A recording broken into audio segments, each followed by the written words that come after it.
know you, getting to know all about you. Hey there, Juliette, getting to like you, getting to hug you like me. I'll try to tell you. Oh, haven't you noticed?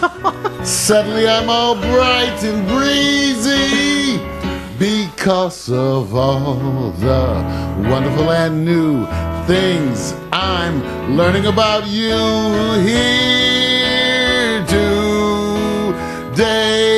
Everybody, Juliette Fairley. Thank you. There we go. There you go. There she is. Thank you, Mr. Rogers. Mr. Rogers' neighborhood. But where does, oh, that's cold. Mr. Rogers. Remember Mr. Rogers? Oh, my I used to goodness. love Mr. It Rogers. is. I'm taking off my shoes now. It I'm is putting on so my much. socks. Right? Yes, right. Taking off my hat. And be, oh, he's taking off his hat. And your little 5-year-old. I know. It's like, you know, Putting on his shoes. and the adults remember it better than the kids. Why? What does that tell you? Because the brain is the second thing to go. I knew you was going to say that. But It always is. I know. But hey, you guys, I'm glad you enjoyed it. I practiced that That because, was with Juliette beautiful. coming, people have been criticizing it Why? and saying that I wasn't doing it correctly. Oh, But, perfectionist. But what can I say? No, you Well, was welcome. you was doing it all right. Yeah, what they you did wanted you to good. do is drop some beats in there. I can only do 3 things at a time. All right. All right, if you say so.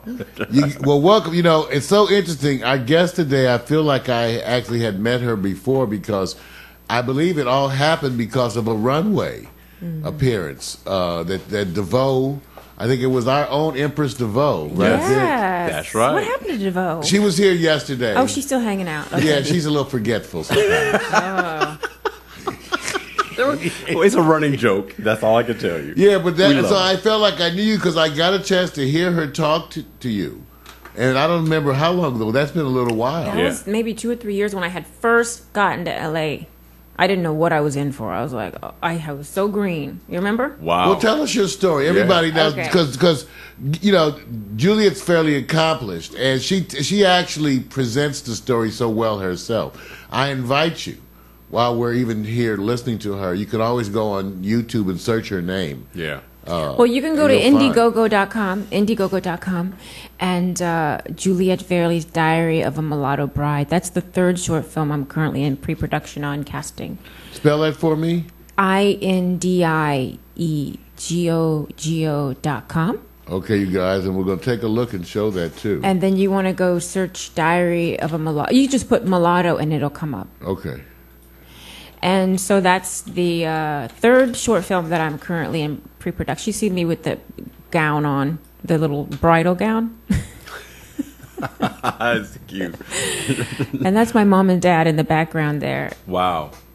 Yeah. Okay, so that's the 3rd short film that I'm doing. The first short film was Mulatto Saga. The second one is Juliette Fairley's Mulatto's Dilemma. So tell us about the whole mulatto. okay, so I came to LA with my. Because I usually, we don't usually have guests as dark as you on our show. Oh, really? They're white? Are they white?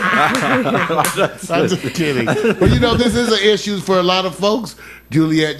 Just taking a term like that and using it is a little bit controversial. Very controversial. Especially from our time. Some of the folks today don't know, but You're right. It means a lot. So when I say that, I have to look at you. So the first thing was when I say the title, it makes me look at you.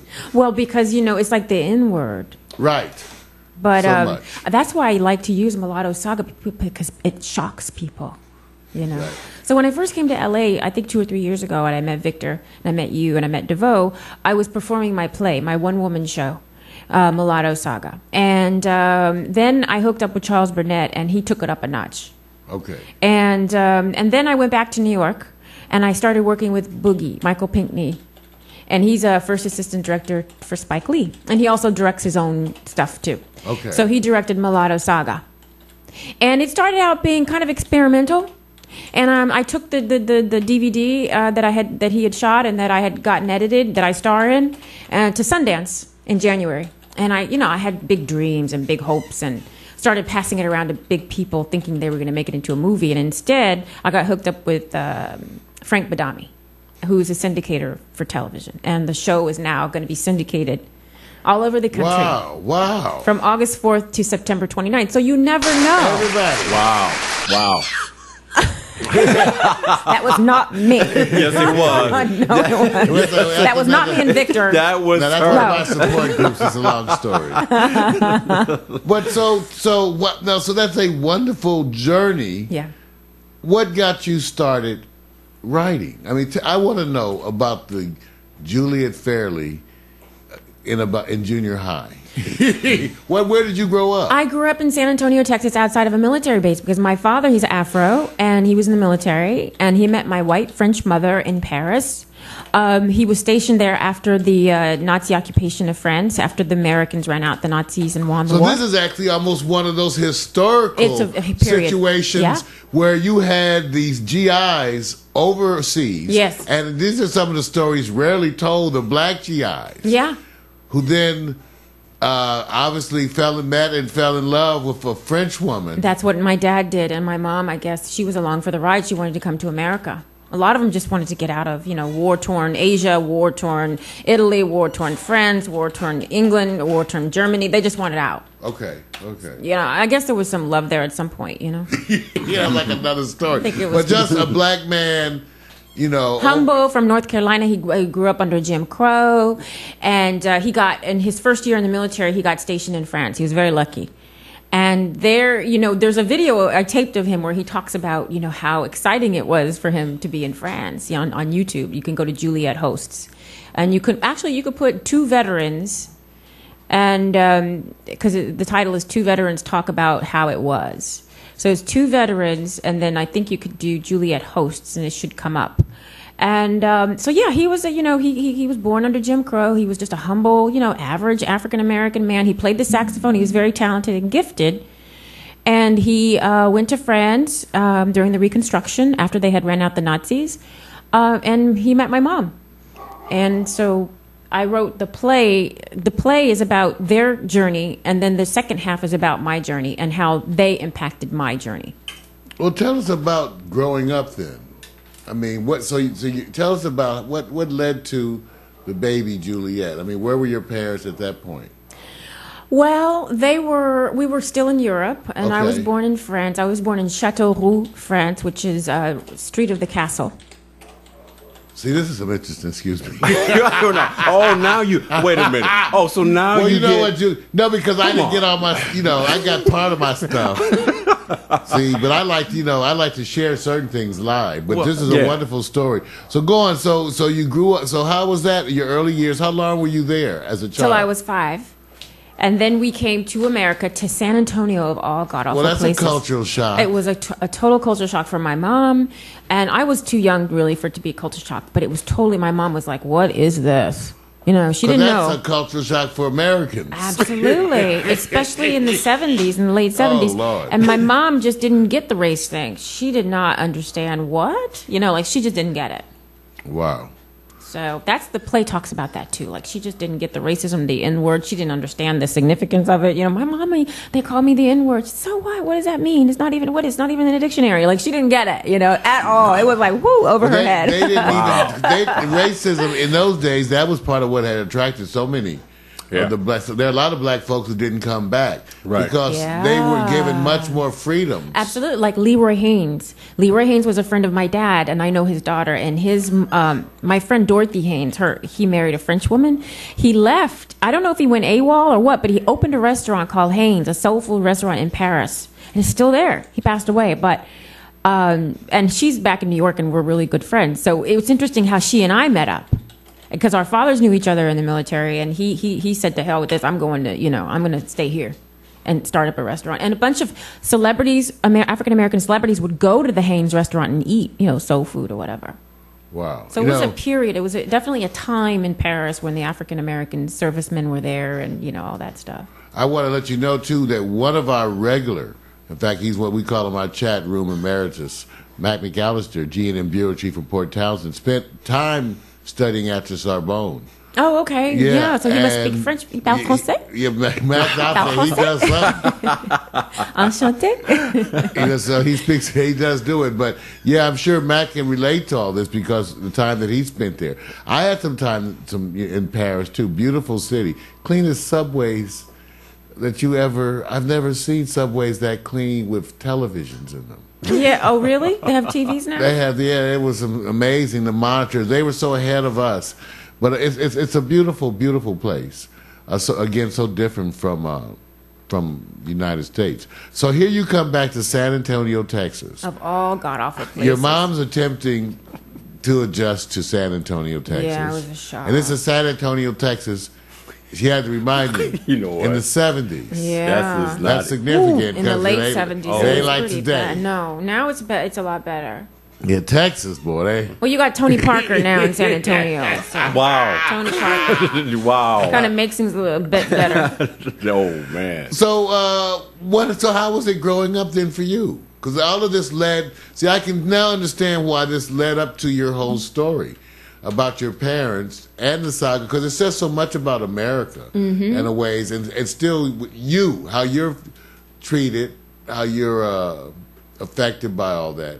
So how was that coming up in San Antonio for you? Well, it was difficult. Like the little white girls didn't want to be friends with me, and I didn't understand. Like, why can't you come out and play with me? They didn't want to play with me, so I started feeling something was wrong with me. And the African American girls, they kind of played with you, but not really. That was also a time where skin tone. Oh, it was huge, was a bigger issue, right? You start playing with them, and then they pick a fight, and all of a sudden you're like, I'm going to be fighting somebody, you know, like. Yeah. So it was like kind of there was nowhere to go really. So I was a little girl, I was lonely because nobody really wanted to play, you know, like you just want to play when you're a kid. And obviously your intelligence, you know, so many of I don't know how many black folks had to hear the thing where you talk like a white person.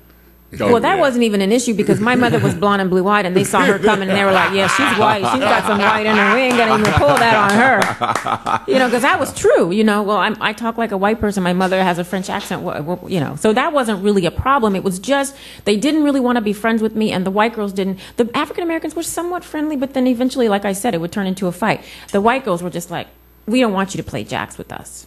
Wow. We just don't want you at anywhere near us. I was like, what did I do? So I kind of, you know, started feeling like something was wrong with me. Now, how did it go as you went on through junior high and into high school? How was the evolution of that for you in terms of the social environment there? Well, you know, my parents were in the school system. Okay. My father was a principal. My mother was a French teacher. So from the military to a principal. Well, he became, well, yeah. No. Hot. Man. Man. Well, he had gotten educated in the military. You know, he made the most of his service to the country. That's so wonderful. And then he came back and got, you know, my mother was a teacher, so I was connected too. Yeah. Yeah, so you were kind of protected. Yeah. Yeah. But then in Texas, and then did you attend the school where your father was principal? For like a year. Yeah, that could be difficult. And then I went to high school where my mother was waiting for me in the French school. I didn't even take French. I was like, wow. Yeah. You know what? Because I already spoke French. You know, I had my language requisite already taken care of. You know, a lot of times, and I apologize, and I don't mean to interrupt, and I already had told Mario, I said, you know, when Juliette comes in here, just put her in the chair. You don't have She'll to talk. ask. You know, you have She'll to start wear, because it's just that's just the quality. And when we were on the red carpet a lot, the story was so good and so long that people had to wait and like, no, keep going, DeVoe, just keep going. He's reeling it in. A question came from Mac. He said, when you were in Paris, did you go to Randy and Jay's club? No, what is that? No, I knew of Haynes, but I didn't know about Randy and Jay's. What's Randy and Jay's? Maybe I should go there next time. Oh, well, Mac is 72 years old. Mm-hmm.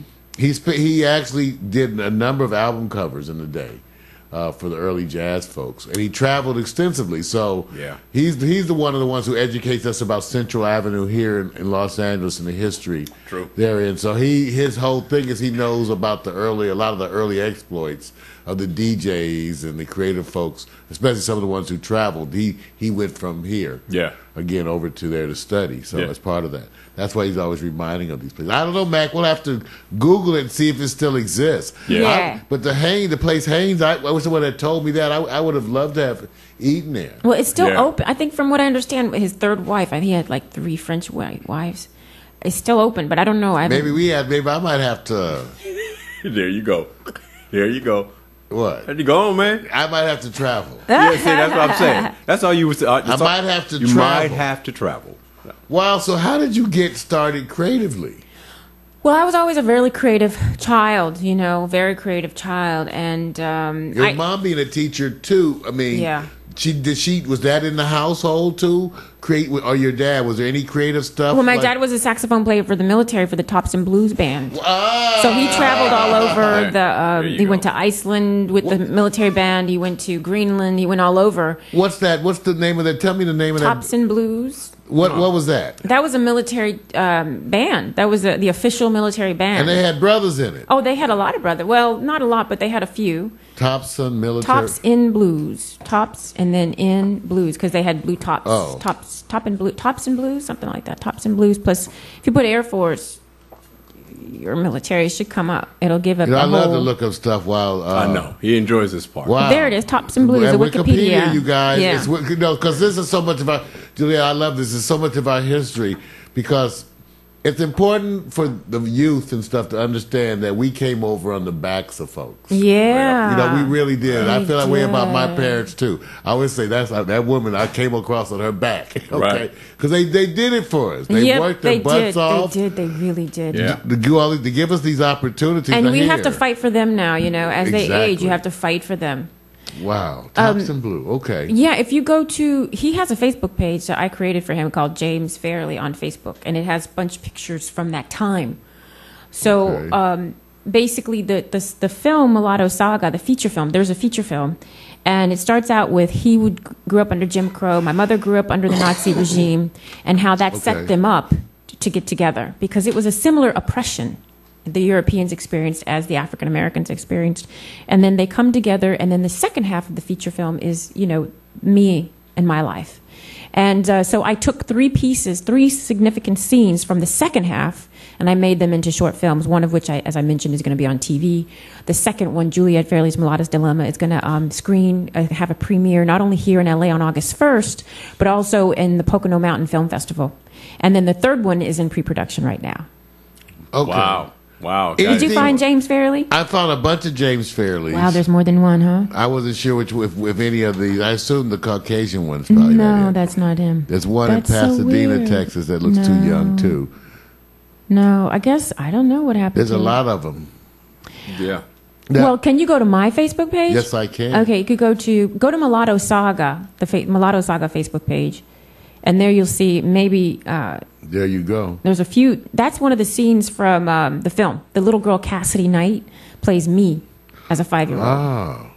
Any trailers, anything you want us to show? Yeah, there's a couple trailers. There's a teaser. A teaser, yeah. Where it is here, or should I go to YouTube? You should go to YouTube. Let's see. I'll go to, because you had a. There should be a trailer on the Facebook page. Yeah, if you go Mulatto Saga. Okay. Teaser. See, we do this, you guys. And it'll be right there. It'll pop We do up. it real time. Yeah. That's wonderful. Yeah. On the air, desktop, display. Mulatto, okay, so third one down. There it is. There it is. There's the teaser. Yeah. Take a look.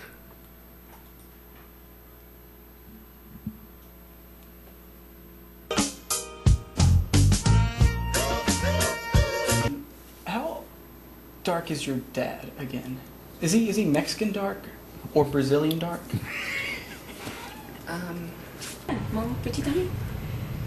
Dan, c'est une question de culture. Il est blanc. Is that your guy? Or I don't have a problem with it. It's just, see my dad, he's...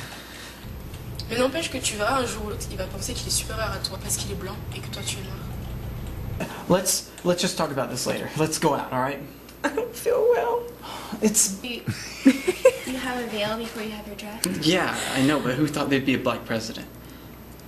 Either way, I think we should elope. That's supposed to be a flashback scene. Yeah, it is. Why would I kill you? You're my daddy. So the point of the matter is that Wow. people, I've had a couple of relationships where they want me to throw my Afro daddy under the bus, and I'm like, I can't throw my Afro daddy under the bus. He did everything for me. Wow. I can't just like elope and not give him the opportunity to walk me down the aisle. He put on a suit. He's a dignified African American man, and so that was based on a true story. Wow. The second one, if you want to see the second one, is Mulatto's Dilemma teaser. But what do you guys think of Mulatto Saga teaser? Oh, no, I enjoyed that. You liked it? Yeah. Well, the full film is going to be on August 1st, screening in L.A. Okay, Mulatto Dilemma teaser. Yeah, Mulatto's Dilemma teaser. I like the idea that you of course, that scene is supposed to sit there and say that, the casualness of being able to It's the second ask one. the question that really the person doesn't even blink. They go, I can casually ask this question, and it's no offense to you. Right, well, because he didn't. It doesn't register. Right. You know. So what? You can't even be angry. It's just like they're just ignorant. What can you do? Well, it's so interesting because these issues go on today. Mac is 72. If you saw a picture of Mac, light skin, you know, I'm sure Mac's got his stories to tell on for both sure. sides of that too. Especially being in Seattle, spent a lot of his time in Washington State. Yeah. You know, and traveling. So and I still remember again growing up the issues that people felt. And I have friends to this day who are somewhat scarred by experiences within their own family. Oh yeah. Relative to hair. Extreme. Well, there's a scene in the Juliette Fairley's Mulatto's Dilemma where my mom says to me, and it's a true story. She goes, "Oh, I don't think you should marry him. His hair's so kinky." And she just said it like, you know, and I said, Mama, that's racist. No, it's not. It's true. That's not sorry. That's Well, they did have to, and the black folks said stuff like that. You know, Yeah, the you black gotta think- people say it, they, too. They did that, you know. So they were saying it too. You know, Yeah. you get married to somebody with some good hair, and it some went good hair. and it Yeah. was extremes As too. they called it back then. It was called You had good hair. you had the light side of the extreme, and then you had the dark side of the extreme. It's like we had these two windows where he says, now you got to fit in the middle. It's And terrible. black That was wasn't terrible, in. man. Yeah. Black wasn't in. In fact, my It mother was not in at all. My mother told me It was like you were trying to would hide fight. you were That's black. Right. You were Somebody like, called I'm you not black. black. No, That's I'm right. Mexican. No. You would hit. Right? Hit Right. first. That's right. That was horrible back then. It was so good. We had it such a way that we were more proud to claim we had Indian in us. We would do that. Well, that's what the white people do now. I'm Indian because there's an Afro president. So that's the closest they get to the Afro is saying I'm Indian. When we read the story, we reviewed the story that you had 40% of your Caucasian youth right involved in tanning. Tanning. Yes. Yeah. Yeah. Well, you know, I mean, the actively white. tanning in ways that they think are detrimental to their health. The younger right. white generation are adopting the African American culture like, I mean, wildfire. It's like that's their culture now, African American Well, culture. hip hop was a phenomenon too that was not. It may have started with black folks. But now it's It's a worldwide It is thing, and worldwide. it totally affects people. they have Mexican hip hop too now. I heard on the radio. I Certainly was like, do. they speaking in Mexican, That's right. and they have it in Africa. They have it in They India. have We did some Bhangra. Yeah. Bhangra. Amazing. You know what, Mario? I don't think I'm probably going to experience this, but I can imagine there's a lot of people who said and had conversations with their parents. Why did you lead me down this path to believe that these people are like this? Like what? And that they did a disservice. In other words, people's like prejudices are somewhat a doctrine of tradition, being Yeah. raised in the family. We had a co-host, and Danielle told us a story, and Mario, I'm not Sure. going to get in the long-winded Sure. end of it, of how somebody said, you know, we were just raised that way. I won't get into what. So was she it white people saying that or black It people? it was a white person telling Danielle, you know, this is what we was raised to think of black I see. people. I see. And the part that I'm saying, I wonder if somebody's going to be out there saying, you know, I've been able to live around or socialize around. My parents did a disservice to me. They I have a did. good Yeah. friend who at least tells the story that knowing me affected him to the degree. He said, Mario, you have to understand, I never had knew black people. Right. He said, so when I met you and came to your house, and he said, I'll never forget being at your house at one of your parties, and it was the most amazing assortment of people of color, all these different people of color. So they slandered us. And he said, I was so amazed at their personalities, the way they spoke. He says, I felt bad that I was fascinated, but you have to say I had never been in an environment where I saw or experienced that. Well, during the military, when they were traveling around and the Afros were with the white GIs, they told everybody, all the white people, the Europeans, they have tails. Oh, that's right. Exactly. They have tails, They and so used to people wanna would see come that. and go and look for a tail. Go That's look. Is there a right. tail underneath their uniform? You know, my That's dad right. said people like were looking at like trying to look at. That crazy. was the big story they told about the black That people. is crazy. Yeah. That's slander. That is legally slander. Well, as you see, it was part of the Americana. Yeah. Like I said, it was different in those days when the average American was openly racist. So it was something I'm 56, so I go what I dealt with on a regular basis. Yeah. Being part of the first busing program in Los Angeles. Wow. So they had well, that's the way it was. But that's why these stories is important to know Very. where you were so you can appreciate where you've come. That's right. And know where you're going. Let's take a look at the dilemma teaser. Juliette Fairley's Mulatto's Dilemma. And you can go to Indiegogo.com to invest in my third film. So, when are we getting married? As soon as we can get to City Hall. City Hall. Yeah, you got it. Oh, yeah! All right, so nice meeting you. All right, take care. Oh, my God. Oh, sorry. Oh, I'm a singer. We make great music together. Ow! You're not supposed to tell anyone you're going to City Hall. That's the whole point of eloping. Sweetie, it's a secret. Si tout est plus clair, ses cheveux seront difficiles à coiffer. Let's get one thing straight here. Let's get one thing straight. I am Mrs. Clark Kennedy. Me, I'm his wife. I'm sorry. How are you? I was just thinking about you. You know, Juliette. You like it? And you know what's so funny? Obviously, you're home training. You're such a lady in all these situations. The way you conduct yourself. Yeah. Tell me a little bit about where does all that? That's like obviously your mom, some of your dad, I'm sure too, but you certainly have a manner of conducting yourself. That's kind of a throwback. Tell me a little bit about that. Well, my father always said, take the high road. My dad always said, take the high road. And my mother was just this, they're both alive, I was say past tense, but she's very petite and she wears flowery dresses. But you know what? And she's blonde and blue-eyed, and she's, very French. But you know what? She's tough as nails, man, underneath. I'm like, I can't believe it. You would never know, seeing her on the outside. She's so cute and feminine, and she fools people. But she's a gangster underneath. My dad always said, take the high road. And that means don't fight. Don't get into it. Don't go to that level. You know what I do at the end of the day? I sue. I said, oh, okay.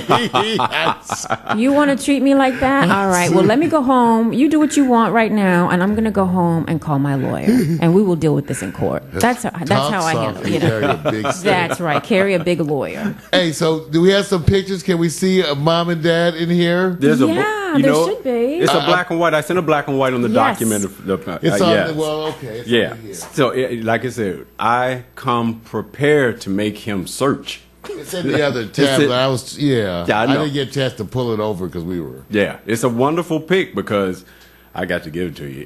Do you know what they were year? dancing at that time? I think it was the 40s or maybe the 50s. I'm not real sure. Like, they don't tell you. My mom's like, I don't remember. She doesn't want you to know how old she is, So she's like, oh, I don't know. I don't remember. You know, she don't want to know. She doesn't want to know. She doesn't want you to know. I'm like, okay. It's classic. It's one. You know how you appreciate photos as they move away from time. Yeah. They gain more value. And this is a very rare photo because it shows a black man he's all dressed up in a white tuxedo and with a white woman wearing a diamond bracelet, and they're dancing. I mean, you see all kinds of like Hollywood photos with the white man and the white woman, all glamorous, looking Hollywood glamorous, but hardly do you ever see Sidney Poitier maybe.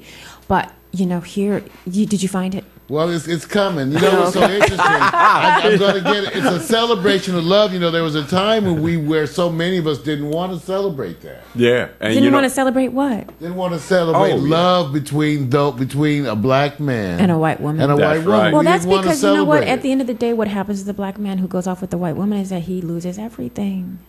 It's interesting. She takes everything, the shirt off his back. Mac has a good point here that I didn't think of. Mac, I want to thank you for this. He says every black American who lived in Paris can tell you about, and I can understand this because my sister currently lives in Paris, France, can tell you about how you could be someplace and people would talk about you in French and they did not know you understood or understand what they were saying because it was taken for granted that they could live there, but you didn't pick up the language. So that's his experience. And so obviously you guys have some connections. Yeah. Karmic connections of experience, even though Mac was there. Okay, Mac, I'm not going to tell her that you was really a pimp and you did wear brand with a big feather and everything, but don't worry about that. Well, it looks very glamorous on the outside. And that's what I tell people is that, it's not a walk in the park to be in an interracial relationship. It looks really glamorous on the outside. Yeah. But on the inside, it is not a walk in the park. Because I lived it. No. I lived it. Yeah. And part of it is what's the good thing about this is that it's just the knowledge. It's not trying to go back and hate and be angry. It's about what happened and what existed. what you want to celebrate is that, you know, children, kids come up in a time where they go, you know, I celebrate all the people in different shades of color, and we have not that problem. I mean, and that's the part I always love about our experience here, is that we actually go, never forget what's happened, but also appreciate there are a lot of people coming up and saying, we don't know these experiences. And you almost have to applaud that, because they don't have the biases between color and ethnicity. And that's the progress. That's what I'm happy about, to see that happen all the time. But to remember, it was a trail that was blazed before you to get to this point. Absolutely. And my short film, again, Mulatto Saga, is going to air on television, syndicated television, August 4th through September 30th. And we are raising funds right now for the third Juliette Fairley's Diary of a Mulatto Bride, www.indiegogo.com. There's my mom and daddy looking. Wow. She's so pretty, right? You know, so you can see why he fell for her. She's so cute and pretty and small and petite and blonde and blue-eyed. I think that's a wig, but she's blonde and blue-eyed and cute and pretty, and she's so soft-spoken. But you know what? She's a gangster. And I remember, wonderful. I see the cheekbones. I see the cheekbones. And my dad was just so thrilled to have this little, you know, I tell you a story about him, but when he was a little boy, he would look at the little white girls, and my grandma would say, Jimbo, don't you look at them white girls. Don't you look at them white girls. Because she was scared for him, you know, and so I think... They would kill you. Yeah, so that... end up dead. And my mother would play with the African across the railroad tracks in Paris, and my grandmother, my French grandmother, would say, don't you play with them. They're going to give you tuberculosis. So they were both set up to be intrigued with one another. Wow. And that's why they wound up together and had me. You know, think how it is so amazing how people would be so against the fact that you're embracing someone outside your culture. When you think about it, how boring the world would be if we were all the same. Oh, That's yeah. true. You know, just imagine the world if we were all the same. And what's so wonderful is that when you discover, a lot of times people from other cultures, it's not out of a rejection of your own. See, that's what in our era, people took that as a rejection of your own when you would go and be with someone. And I guess today, depending on where you are, people do. But so often it's not a rejection of your own. It's your embracing of something that's uniquely different to you in its own way and beautiful. So, well, the African American community is so war-torn and so downtrodden from what happened to them that, you know, it's hard to find health, mental sanity, and so people tend to go outside of the community. And I believe that the community needs like some sort of mental health program. I wish Obama would install some sort of free mental health program in all the African American communities across the country. that would be a... You know, I'd like to see that. I'd like to see that too. Where they would get free therapy, because they're falling out from it. Yeah, it's true. They need free therapy. You know? it's we true. need, and there is, because, well, we even did a story that said that they're estimating a prevalence of like 30% of teenagers with significant depression that require medical treatment, and up to 50% of adults at any given time. Yeah. And they self-medicate with drugs and alcohol, and you know, and they don't have to go to jail. This is a shame that in 2012 there's a black president. There are more African American children or teenagers going to jail than to college, and I believe there needs to be something, free therapy for them. And if you can't get free therapy, go to the 12-step program, because there you will get free group therapy. I'm with you. Wow. Take a look to here, Juliette, at your page. This is where your goal is to raise funds. Yes. Everybody take a look at how she set it up, and here she is, and she's got her campaign, Juliette Fairley's Diary of a Mulatto Bride. She's seeking funding to film her 12-minute short. It's a $4,000 goal. That's very cheap. Now, if you're a king and queen mulatto, you can get king and queen level mulatto. $1,000, you'll get the king and queen level. Then you can put in 100 or 50 and get mulatto princess, mulatto duke, mulatto duchess, mulatto prince. So those are all the different levels of funding. Any $25 helps. Any little bitty penny counts. Get out. Give some money. There you go. So all the red bones, all the mulattoes.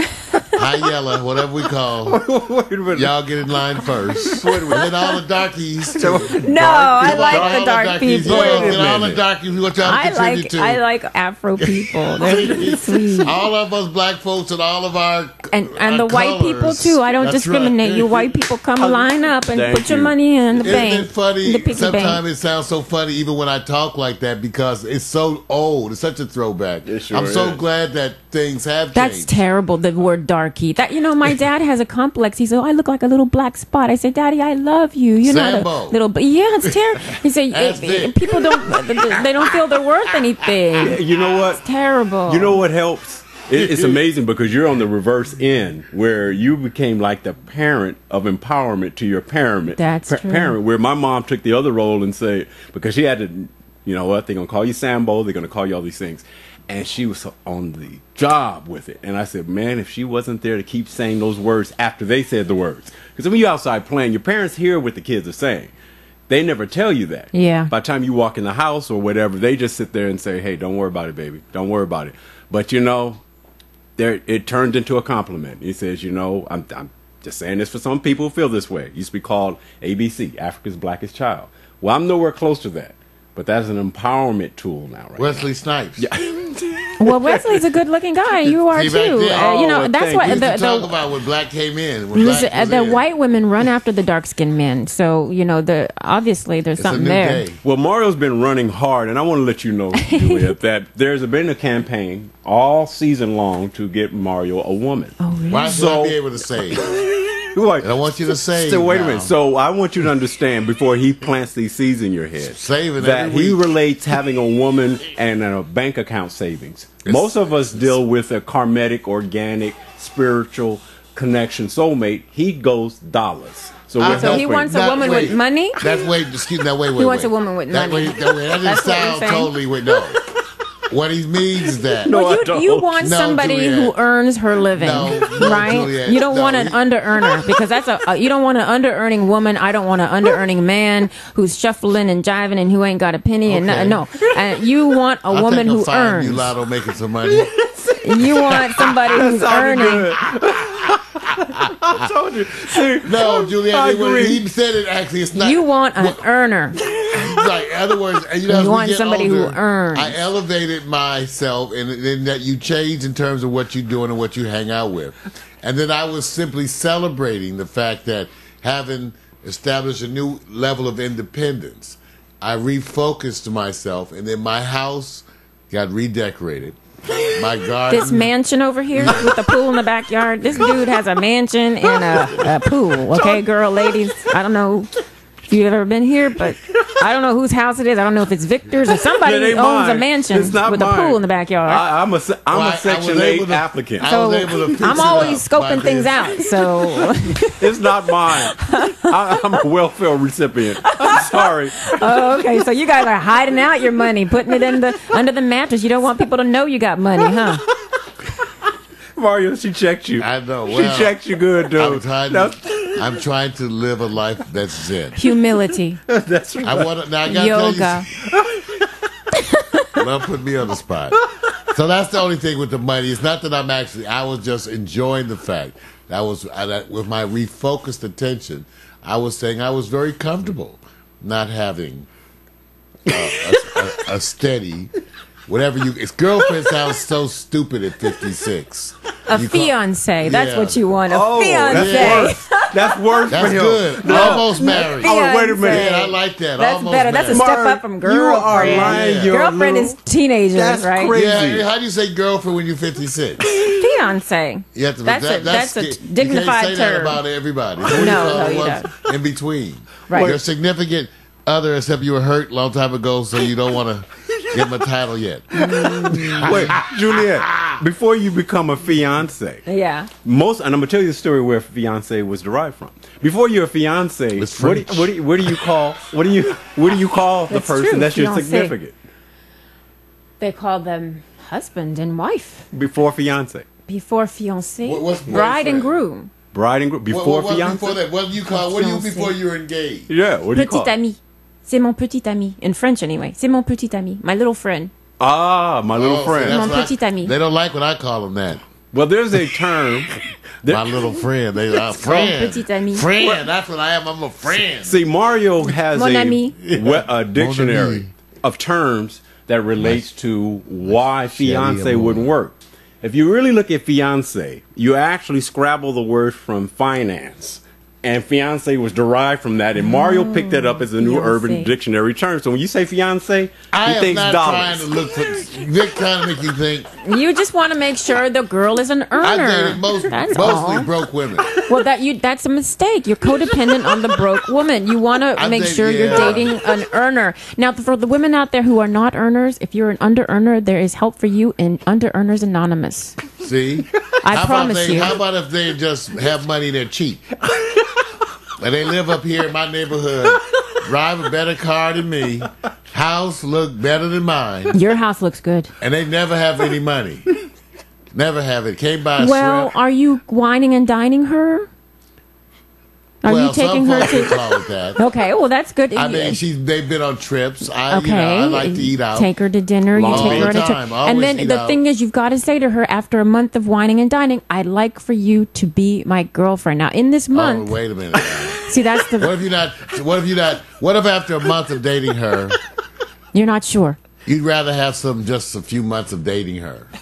Well, hopefully she didn't give up the cookie, as they say, and you think like a man. Well, at my age, they come trying to push the cookie. Oh, wow. It's like, eat some cookie. No way. Will you taste this? No, that's terrible. Like, no, they're desperate. Okay.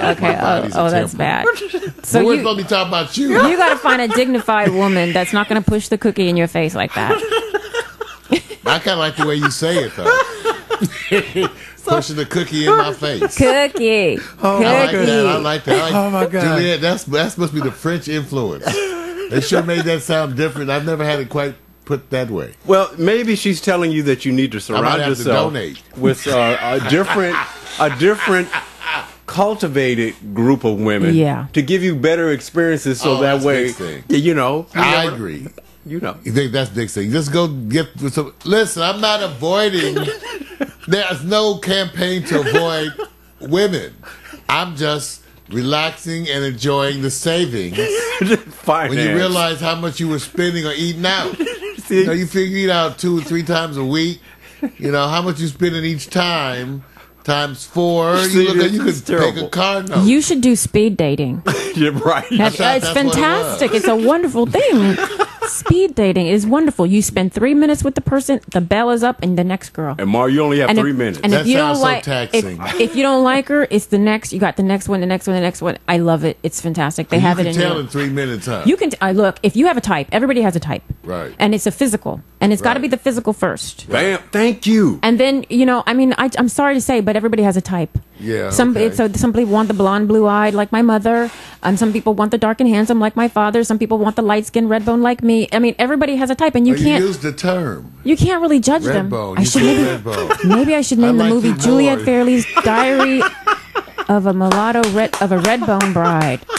Maybe that would be better. All right. That's a Southern term. That's not an East. That's not like a universal term. That's Wait a minute. When a chat room can only go ha ha ha laugh. Right, sister, preach. You see, they all agree with you. Oh, really? Are they women or men? Men dominate. The women, they're watched, but they don't want to be seen. Oh, so the men are in there. Now, Mac has been asking about Kicks. Mac has got a big interest in Kickstarter. Oh. Which is similar to this kind of a thing. Yeah, it was the same thing. It's a competing company, Indiegogo.com. That's where my film is. You got to put money in there. Okay. So she's all into that, Mac, for that kind of thing. And then you can go to my IMDb page too, imdb.com, and look up Juliette Fairley, and you'll see all the listings and stuff. Yes, sir. And you had a lot of YouTube videos. Yeah, well, I have my camera. I'm camera happy. I just do my own little video thing like Victor, I'm like, I'm going to videotape Daddy and Mommy. I'm going to videotape. I did Russell Simmons' red carpet at his last Art for Life function in the Hamptons. Wow. Yeah, I was a reporter, and you'll see that on Juliette Hosts, on my YouTube Juliette Hosts page.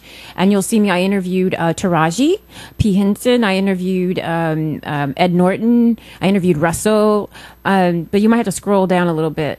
Here's her Juliette Hosts page on YouTube, you guys. And it does. She has a wonderful, wonderful assortment. Yes, sir. So remember we told you can go get more. She's got a lot of stuff here. Yes, sir. It's fully loaded. You could really just get all your stocking stuff together. Oh, there's even another page. Wow. She's busy.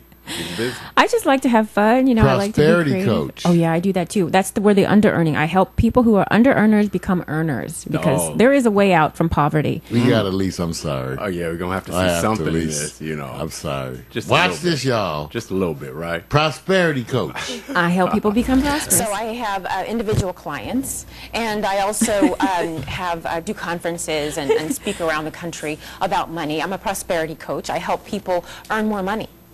You do. Overcome under earning. All the men like to hear that. Look at him. He's like looking me up and down like, what? You know, we need to talk about that. Got on the boots too. I'm looking at Juliette's boots. But was it a passion from childhood, or is it something you discovered later on? No, absolutely. I've always been a money girl. I'm not money blind though. Money blind or money blind? No, I'm not money blind. I'm not money blind.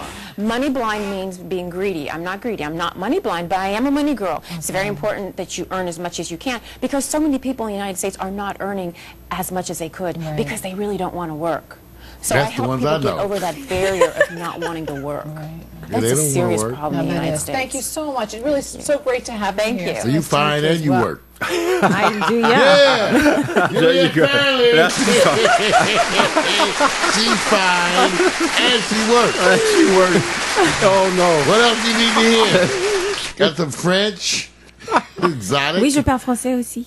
Whoa. Man. Oh, Mario don't even know what you said. No. I said I speak French too.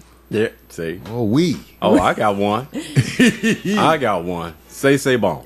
C'est bon. C'est si bon. It's so good. That's Eartha Kitt. C'est si bon. Or no, is it Josephine Baker? C'est si bon. Say.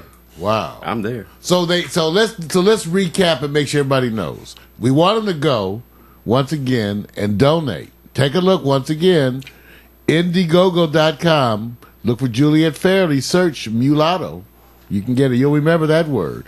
Also, she's got the stuff coming up, right? Well, my short film, Mulatto Saga, is being syndicated on national television. And if you want to find out what date and what station is going to air in your city or state, you want to go to Mulatto Saga, the Facebook page, because it's going to have a listing. Okay. So Mulatto Saga is going to air on television, this teaser that you saw from August 4th to September 30th. Then, wow. And then and there's going to be a premiere screening here in Los Angeles on August 1st for the press. And then Juliette Fairley's Mulatto's Dilemma is going to be screening at the Pocono Mountain Film Festival. It has not been picked up yet for television or anything else, so it's going to be screening at the also screening here on August 1st in LA, hoping we'll get picked up. And also at the Pocono Mountain Film Festival in Pennsylvania in October. And then thirdly, and I just booked an ABC News promo. Congratulations. So I'm flying out tomorrow to shoot that in New York. But okay, the third thing is Diary of a Mulatto Bride, and that is we're casting and shooting right now. So if you know of a little girl that's biracial in the LA area that can play me, then send her on over to the casting. Bam. Casting call. I might have had one. Oh, wait. You might have one out there somewhere, huh? You got to find her. She's a moneymaker. Everybody, Juliette Fairley. Yeah, man. Come on and sing along with us, you guys. Why do you have to do this song? Getting to know you. I like Getting it. to know all I love it. about you. I love it. We got to like you. Hope that you like me. I like you too. Thank you. Haven't you noticed? Now we're all bright and breezy because of all the wonderful and new things we learned about you here today. Everybody, Juliette Fairley. Thank you. Why can't we get some beats?